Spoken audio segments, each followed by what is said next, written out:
previously on the LCS.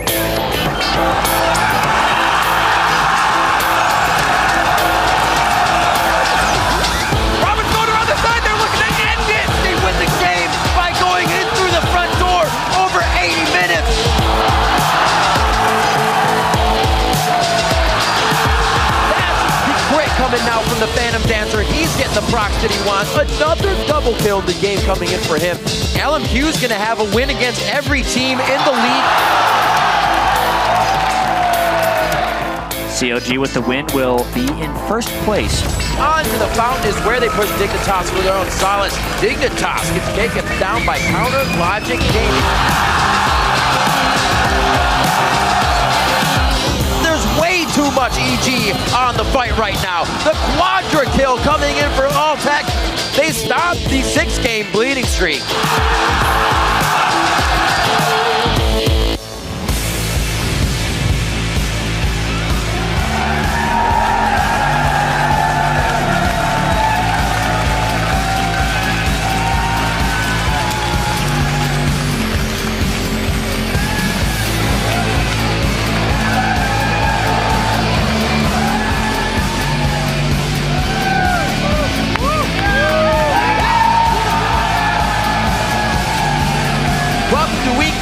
The North American League Championship Series. We've got an action-packed day lined up for you at home and this amazing live studio audience. Hello, I'm Rivington Bizen III, and with me is Joshua Jat Leesman. Yeah, and Riv, it should be a great week of action. The top 5 teams are still within 2 games of each other, and every game counts as there are only 8 matches left per team before the playoffs. Not much to go. We've seen progress from the 4-way tie for a first couple weeks ago. Now there are only 2 teams sharing the top spot. That's CLG and LMQ. Yeah, and both those teams are playing very well. Right now, LMQ is currently on the longest winning streak in the LCS, taking their last 4 games. They'll face off against each other on Sunday. Yep. So it's possible, if they both win today, the one team would be in sole possession of first place by the end of the week. And meanwhile, Dignitas has been in and around first place the entire split. But right now, they have the dubious honor of the longest losing streak with a 4-game slide. Yeah, Dignitas is actually tied for 4th now. And I remember Scar actually said that others and analysts believed Dignitas would fall off near the end of the split and that he wasn't going to let that happen. And that fall actually looks like it has begun happening. So it is Scar's job and the rest of Dignitas to prevent that from happening. All right, we talked about how much short time there is. We'll see if they can do it quick. Finally, a familiar face will be returning to the Rift. Nidalee, the Bestial Hunter, is once again available for play. Yeah, and Nidalee was only played once this week in the European LCS by SK's Freddy.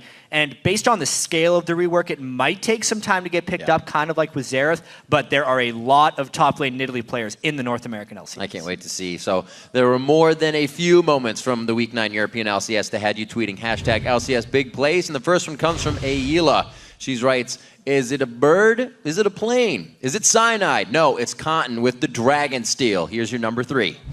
After just 3 minutes 50 seconds, but will they be able to finish it off before Millennium come in? There's Connex going over, he's going to get in, and he manages a steal as well. He's going to pay for it here with his life, but they get that first pick up on the Dragon. Definitely worthwhile. Dragon securing spot play, Connex landing the steal and grabbing the objective. Big reason that was worth it is because Corki was up in the top lane that entire time farming. From the same game, at Rainified tweets, Creatine Quadra, all hail Creatine Senpai. Carry my fantasy points, I'm up against Reckless. I am 2 actually. Let's take a look at the number 2.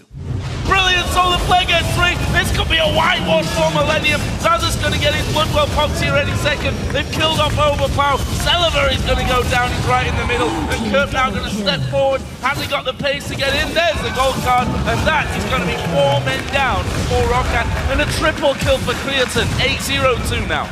Creatine still chasing, gets caught out, manages to get the quadra at the end of the fight. Be nip, get in him.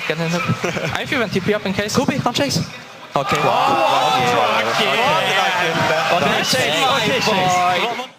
Oh, don't chase.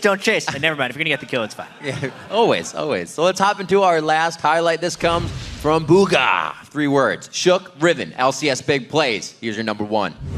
Coley coming out, missed the roll, being hit by Frogger's ulti from the backside. There's a shockwave. Shook's going to go down here possibly. Oh, he's got away. He's alive. Somehow out of that one. And now Impaler turned around, but there is Shook from the side to throw his ulti in. And there's 1 man down, but you've got to feel it's going to be more here. Finding the next target. This is going to be 3 then dead for the Super. Oh, got a kill too. Stone somehow survived all that damage. Subaru Kuda used everything on trying to kill Shook. He just dances away. They did manage to kill him. He came back in the fight. When an outplay feels that good to watch, you know it has to be that good, feels that good to execute. Yeah, he probably felt pretty cheeky about that, getting away with such a sliver. Well, we're going to get some of our own in these next 2 days, so keep sharing your favorite moments from today's matches by tweeting us at LOL Esports and use the hashtag LCS Big Plays. Taking a look at the table, Alliance is in first, followed 1 game back by Fnatic. And then tied for third is Millennium and the Super Hot Crew, with SK Gaming, of all places, falling to fifth. And back here in the land of apple pie, it's CLG and LMQ in first place with a lucky 13 wins. And then in third, it's Team Solo Mid. Cloud9 and Dignitas are tied for fourth, while Curse is in sixth, and then Complexity and EG round out the standings. That's right, but anything can happen in our 4 games today, starting with Curse facing off against Dignitas. After that, Evil Geniuses and Helios will battle it out against Seraph and the CLG crew. Yeah, then in our third match, it's a showdown between TSM and Cloud9, and we'll conclude our LCS coverage with Cloud9 looking to take their first win against Complexity. And then stick around for the North American Challenger Series for a best-of-3 quarterfinal showdown between Curse Academy and Wasabi Gaming. But be sure to head over to lolesports.com and put your precognitive powers to the test. Click on schedule, select week 9, and tell us who you think will win. Also there you can find our new and improved VOD Hub. Quickly find all your favorite matches from this year, ready to watch at the click of a button, and spoiler-free. That's right. Or if you're looking to kick your LCS experience up to 11, click on the tickets link for all the details on how you can join our studio audience, like all these cool people here, to see all the action in person. But for now, we're going to go ahead and send it over to the analyst desk. Thanks, Riv. Hello, everyone. I'm James Dash Patterson, and joining me to help set the stage for today's action is David Freak Turley and Sam Kobe Hartman Kensler. Guys, are you excited for this weekend of games? Of course I am. It's going to be a whole bunch of fun. Absolutely. And we're going to start by breaking down a few of the faces we'll be keeping an eye on this week. Yeah, first up, it is Inox, who has been struggling in recent weeks and could benefit from Nidalee's return. We'll have to see if he can play the champion as well since she was reworked. Now, next up, we're going to stay in the top lane and go to Complexities to keep an eye on West Rice. In recent weeks, he's actually found a strategy that works for his team by just building himself into an unkillable tank. If it works again today, Complexity will get their 3rd straight victory against Cloud9. Then it's the spring split MVP Bjergsen.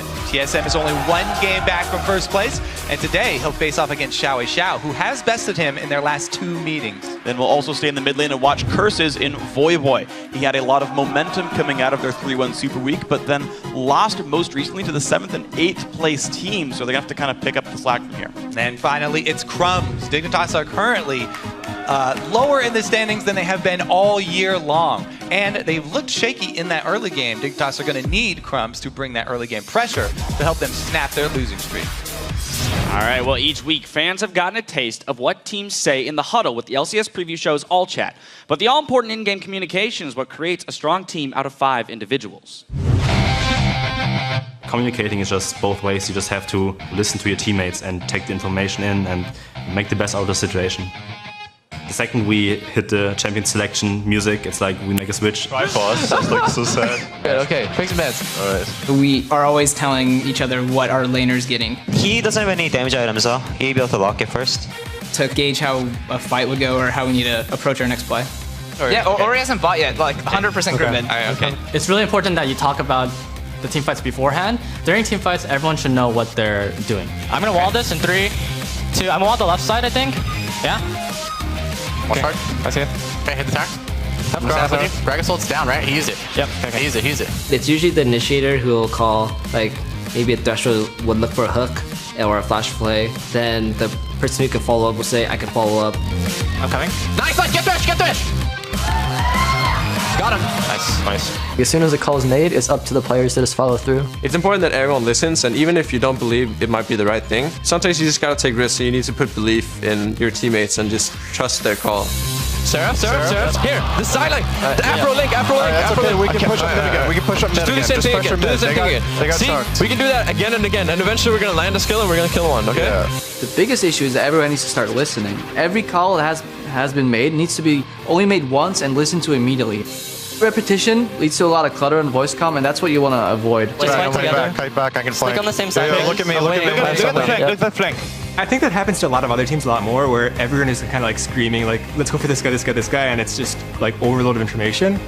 Where with ours, usually it's just high. Let's go, let's go, let's go, let's go, let's go, let's go, let's go. Keep going, keep going. Make him flash, make him flash. Or you're no flash, careful, stop chasing, ball, stop chasing. He flash, he flash, he flash. That's fine. 25 Triss flash. When you have one person doing it, if he's doing it correctly, it goes out very well for you. Decisiveness is definitely like the one thing. If you're the more decisive team in late game, you will win 100%. Let's go, let's go. Flash, do it. Let's go, go. He's on. Evelyn's right here. In a. Back. I got switch channels. That's going to be the game. CLG takes down Team Solo Mid.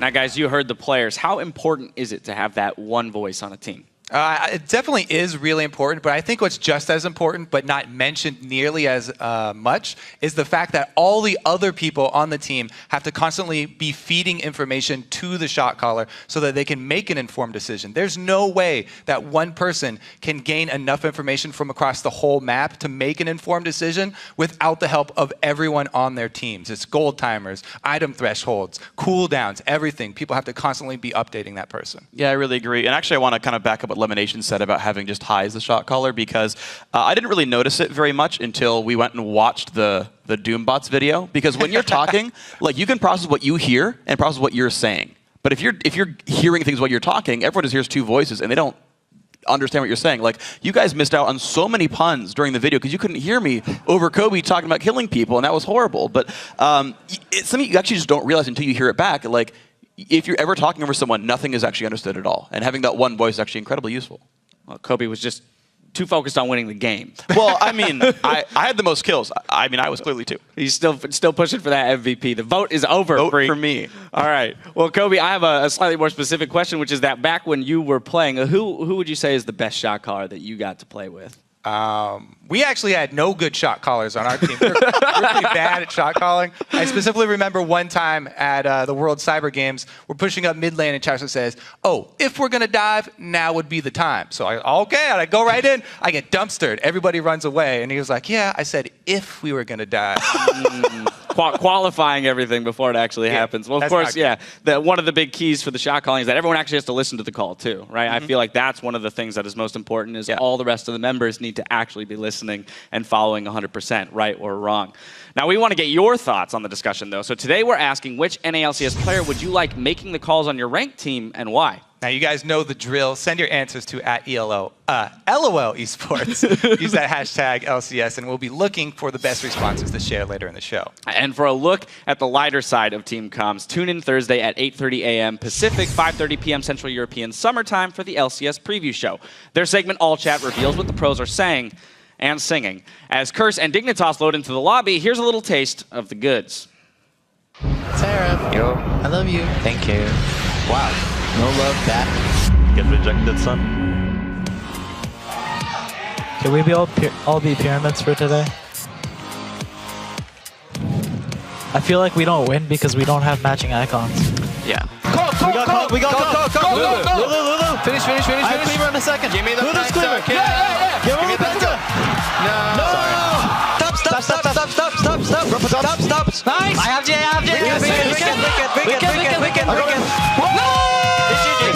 Finish. Can we end? I think we should. Yeah, we can join you soon. Okay. Who's gonna defend this? Kog'Maw without flash? All we have to do is play the map and then map the plays. That's actually correct. Don't overcommit on kills, objectives over kills. Yeah, I don't have ult, so be careful, don't fight. We're going for just objectives. No fights. Need to be a lot more coordinated. Yeah. But can we Nashor then? No, don't get started. Way too early. Don't get too excited. Can we go for base race? No, we lose. So what? We lose anyway. We have to try. Maybe they will panic. No. Yes. Keep him busy. Right cog. I'm going. Right cog. Go for the in. Keep Robert alive. Everyone off Robert.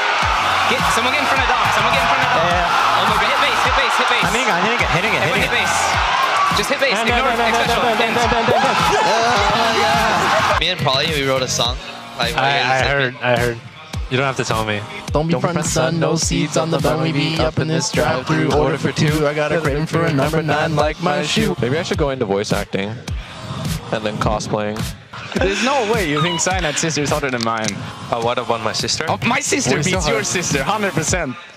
My sister beats your sister, 100%. Oh man, I hope they don't put that in the thing.